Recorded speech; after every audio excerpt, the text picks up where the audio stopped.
about our brain.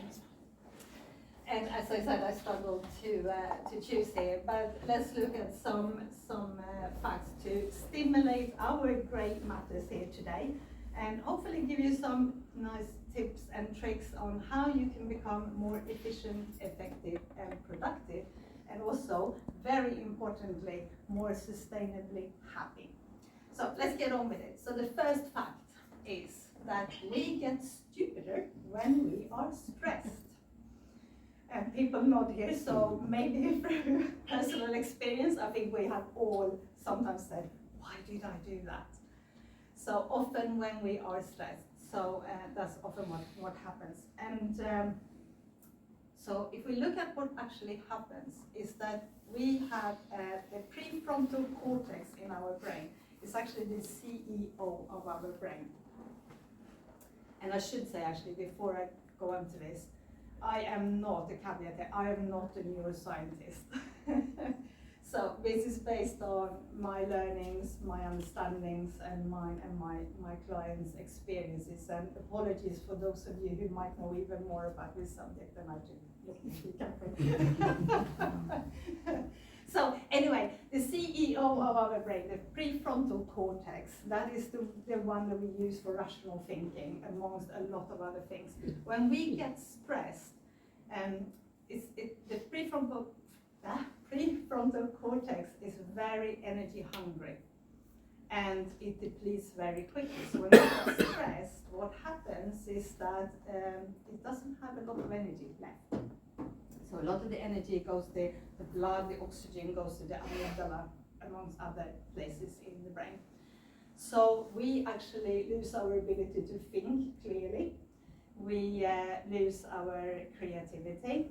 We talked about creativity before, it goes completely. It does sound just like my CEO work.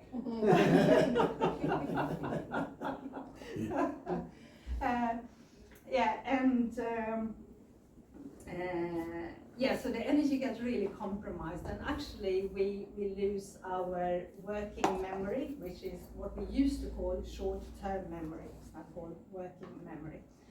And we lose our ability to take in new information. So lots of stuff is happening that is not so helpful when we get stressed. So actually they have measured that when we are stressed or have very strong sort of emotional feelings, we actually operate with between 10 to 15 IQ points less than what we normally would do. So we do get more stupid when we are stressed.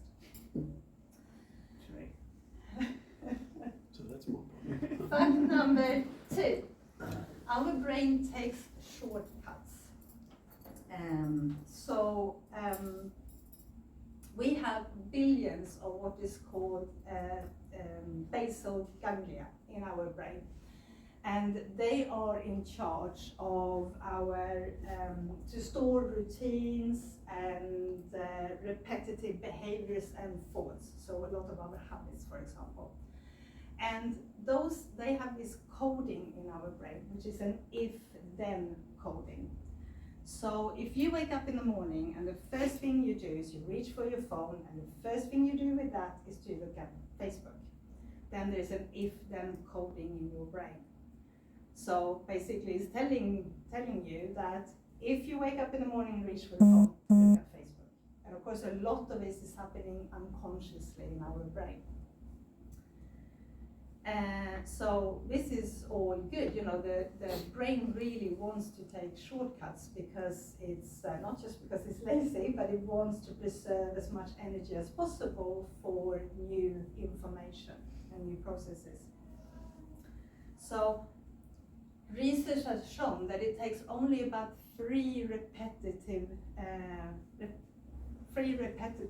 for the brain to start coding this if-then coding. So it goes really, really quick.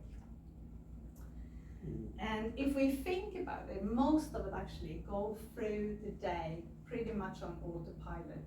You have the same thoughts today than you had yesterday, that you had the day before. We interact with the close people around us pretty much the same today like we did yesterday, and we act very much the same as well. So if you think about that, we go through this kind of autopilot autopilot. The brain uses a lot of this if-then coding. And yes, I'm a coach actually, so so I like to ask questions. So a question for you to ponder about is, what are those maybe if-then codings that you have that might not be so useful, that might be doing you disservice, that you might want to look at changing? Or what are the good ones? But what are your if-then codings? Got lots of them. Do you want an example? Yes, give me one, I please. just started doing squats while I brush my teeth. Ah. So as soon as the toothbrush is in, my if-then coaching is now do a bunch of squats. That's great. That's a really good one. And that's- different. It's quite new, you know. It's different. Yeah, It's yeah, yeah. Okay. And that's of course Imagine how it we. now. Yeah. It's also put the kettle on and open up the biscuit tin, but you know, there we go. That's one to counter the other. Yeah, So exactly. you can play drums then? 'Cause I'm just trying to, I'm just trying to. It's not as hard as it is. Is it electric toothbrush or a normal one? Yeah. That's really good. Yeah. So that's how we form habits, and of course a lot of these are unconscious to us as well. So worth thinking about. Okay, the next thing, our brain doesn't know what is real or not. So we think our brain is really clever, but actually it can't distinguish between what is a real threat and what is not. So here it is that our brain is of course here really primarily to keep us alive. So anything that threatens the status quo, because we're alive now, it's a threat. And our limbic system will take really quick action if it thinks it's under stress. So of course now we don't need to worry about woolly mammoths anymore, but if you're out for a walk and you see something that looks like a snake, your brain will automatically, really quickly think that that is a snake, and it will take precautions. So what I'm talking about here is a lot of the threat response, which is slightly similar to, or quite similar to what you might have heard about the fight and flight response. So similar, but there's a few different things that are happening in the brain with the threat response. And the threat response happens quite a lot to us during a normal day.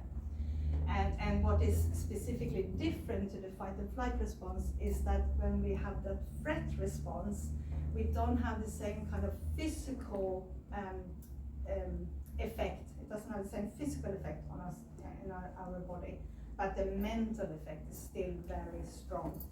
And you might have realized this, you might have noticed this on yourself, that it's often the emotional and the mental drainage that comes first before the physical one. So we can push through a lot even though we're physically tired, but mentally and emotionally, if we're tired that way and trained that way, it's more difficult.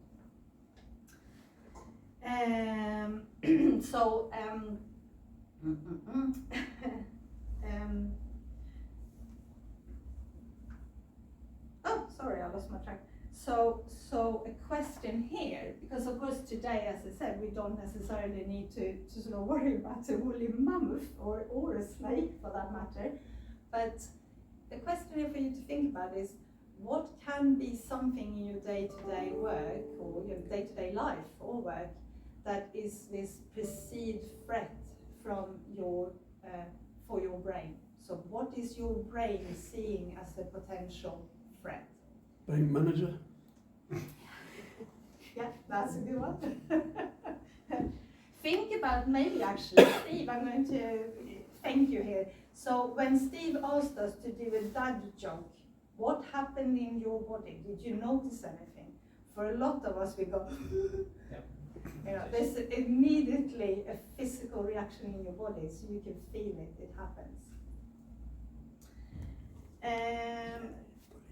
Anyway, another thing, and sorry, this is what's going to push me over the 10 minutes, I think, but it's really interesting. So we can trick our brain. So our brain can't distinguish between what's real or not. That is also true if you visualize. So if you visualize something that is going to happen and you think about it, then actually you are already then creating neural pathways in your brain to help your brain then deal with it really well when it actually does happen. So when we visualize, different things happens in our brain, and it activates the part of the brain that is around motivation. So of course, just by visualizing, things won't just happen. We still need to do things. But because of what is happening in the brain, and because of the dopamine hit that we get as well, we are actually more likely to take action. So another question, which is a fun one here, is what can you do, what can you visualize to give yourself a dopamine hit, a little boost when you need it? Reach my target each month. Yes, yes, brilliant. And breaking it down in small steps actually helps you get more dopamine, and every time you reach it, you get the second dopamine boost.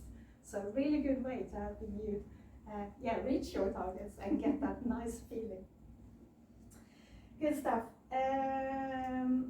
So why am I, wrong way?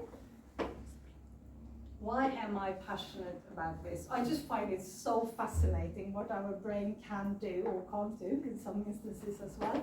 And so there's so many reasons why I really like this. But there's a strong link, there's a really strong link between behavior and the architecture of our brain. So experiences that we have can actually physically change the structure of our brain.